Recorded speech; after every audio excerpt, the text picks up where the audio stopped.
Hello world, welcome back to Raise Your RC. Just want to shoot a video today talking about some shock tuning tips for your Redcat Piranha. This should also apply to the Fossa short course truck and the Cyclone buggy. They're all pretty much the same platform, and just want to show you what I've done to my Redcat Piranha. So out of the box, the shocks do need some help. The front shocks were only about a quarter filled with fluid. The rears had some really thick fluid. They were almost all filled, but it was way too thick. So just want to show you what I'm actually running on my Redcat Piranha. I've been driving it for the afternoon and doing some tuning basically just straight out of the box. So this isn't going to really cost you anything except some shock fluid, but here's what I'm doing. So the front end, one of the problems I noticed with this truck is that basically it uses the same shocks on all four corners, which basically means that the front shocks are too long. The rear shocks are about the right length, but the fronts are too long, and what you end up with actually is more droop in the front. So the rear wheels actually will hang down further than the front wheels will hang down further than the rear wheels, and so that's not right. So some quick tips on the front end. I'm actually running the shocks on the outermost hole on the bottom. That'll help shorten the droop.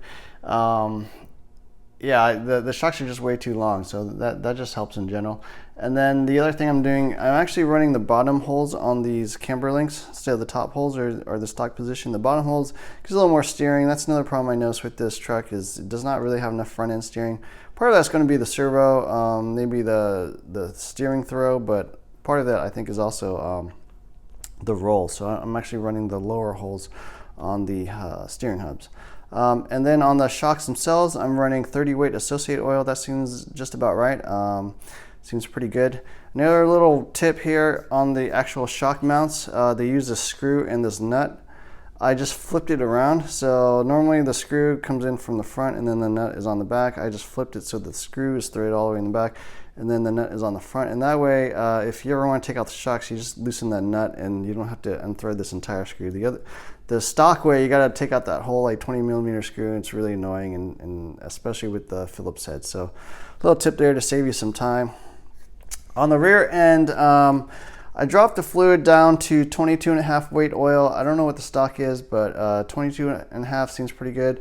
Maybe try 25 actually. 25 might even be a little better, but the damping seems pretty good right now. So how it actually looks is, the front end is actually doing a reasonable amount of damping, and then the rear is a little oversprung, I think. Maybe not enough damping with 22.5. That's why I'm saying maybe try 25. Another problem I noticed with the rear end is that the shocks were basically rubbing against this camber link here. So the spring would rub when you're moving the shock up and down. So something I did was basically space them out. You see that little blue spacer? So space the shock out 1mm on the bottom, and now they don't rub, and they work a lot better that way. So something I recommend you do.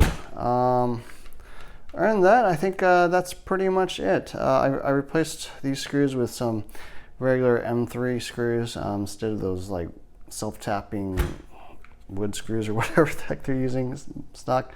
Yeah, that's pretty much it. So those are my shock tips for the Redcat Piranha. Also applies to the Fossa and the Cyclone. Hope you enjoyed this video. Please like, subscribe to my channel as always, and look for more videos soon. Thanks.